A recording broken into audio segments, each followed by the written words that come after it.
Ghazipur border ते हाँ ते साडे इत्थे कुछ साथी बैठे ने जिहड़े अंदोलन च शामिल ने। असीं अज पुछदे हां उन्हां नूं क्योंकि जिहड़े हालात बन चुके सी गाजीपुर बॉर्डर ते उस तो बाद टिकैत साहब ने जिहड़ी भावुक अपील कीती ते इत्थे वहीरां कत के जिहड़े आ हरियाणा तो राजस्थान तो पंजाब तो लोग पहुँच चुके ने। साडे नाल कुछ साथी बैठे ने, असीं उन्हां नूं पुछदे हां कि उस तो बाद जिहड़ा अज दा माहौल किवें दा है।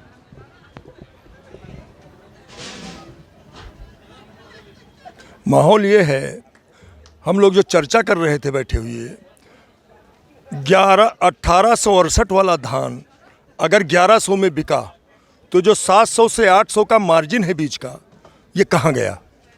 ये ब्लैक मनी हुआ ना।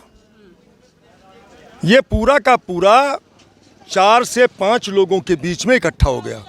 आप पूरा एक सर्च मारिए कि पूरे हिंदुस्तान में कितना धान पैदा हुआ, सरकारी खरीद एजेंसियों ने कितना धान खरीदा, उसके अलावा जो धान बिका वो 900 से 1100 के बीच बिका।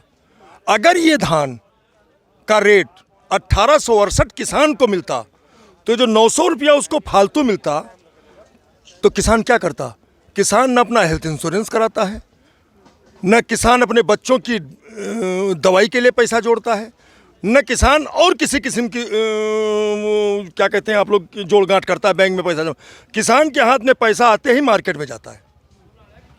अब आप जोड़िएगा 900 को, उस टोटल उत्पादन को गुणा कर दीजिएगा 900 रुपये प्रति कुंटल से, और ये देखिएगा और सोचिएगा कि पूरा का पूरा पैसा अगर मार्केट में आता तो ये जो जीडीपी और मार्केट का उछाल है ये कहाँ पहुँचता।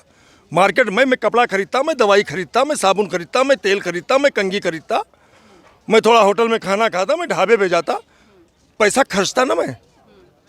तो पूरी की पूरी कवायद सरकार की ब्लैक मनी इकट्ठा करने वालों को नरमी देने की है।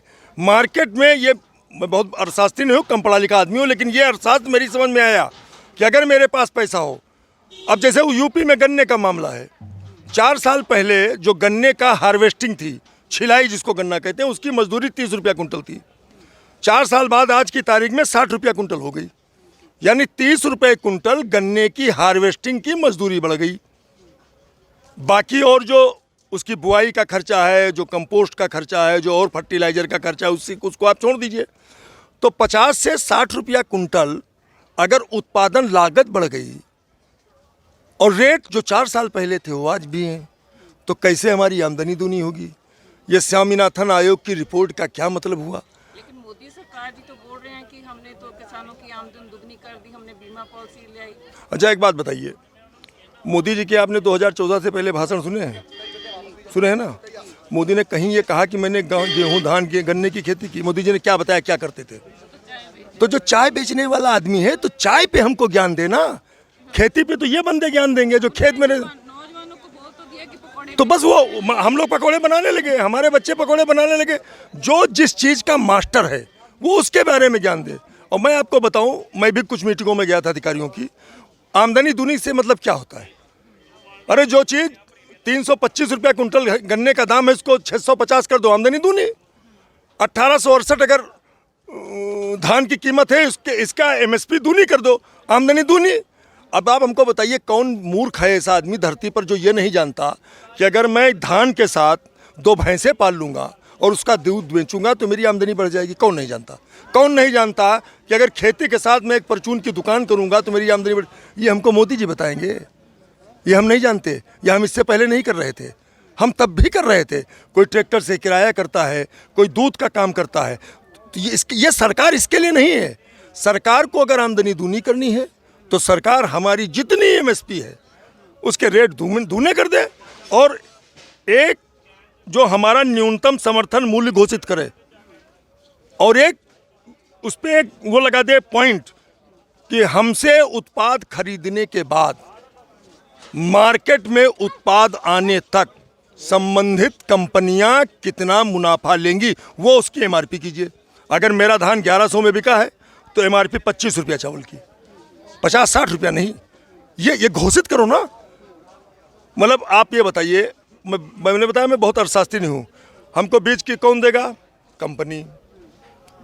हमारा बीज देने के बाद में हमारा जो उत्पाद हो जाएगा तो कौन खरीदेगा? वही कंपनी। और जब वो कंपनी खरीदने के बाद में मार्केट में उत्पाद आएगा तो कौन रेट तय करेगा? वही कंपनी। तो हमने सरकार तय की है भाई, अडानी अंबानी या दूसरे पूंजीपतियों के नुमाइंदे नहीं बैठा ले वहाँ। और दूसरी मैं बात आपको एक बार बता दूँ, सरकार तो हम हैं। ये जो सरकार होने का दावा करते हैं, ये पैसा लेते हैं कानून बनाने का हमसे। इनको ये कोई फ्री में बैठ के सिख समाज की तरह लंगर सेवा नहीं कर रहे हैं, ये तनख्वाह लेते हैं। और जब इनको लगता है कि ये अय्याशी के लिए पैसा कम है, तो बगैर हमारी मर्जी के लोकसभा विधानसभा अपनी तनख्वाह भी बढ़ा लेते हैं। हम लोग तब भी खामोश हो जाते हैं। हम लोगों की एक परंपरा है कि परिवार के बेटों को हम लोग, मेरा पैसा तो हम लोग जो अपने बेटों को, हमारे परिवारों में एक परंपरा, जब बड़े परिवार होते हैं, भाई तू खेती करेगा, तू गाय दुहेगा, तू ट्रैक्टर चलाएगा, तो हमने मोदी को कह दिया कि तू भाई कानून बना।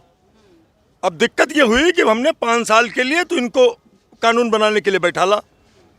दोबारा हमको लगा कि कुछ ठीक ठाक काम करेगा, इसने कानून पकड़ा कि नहीं कुछ गड़बड़ हो गई थी, अब किस मैं ठीक कर दूंगा, आमदनी बढ़ जाएगी।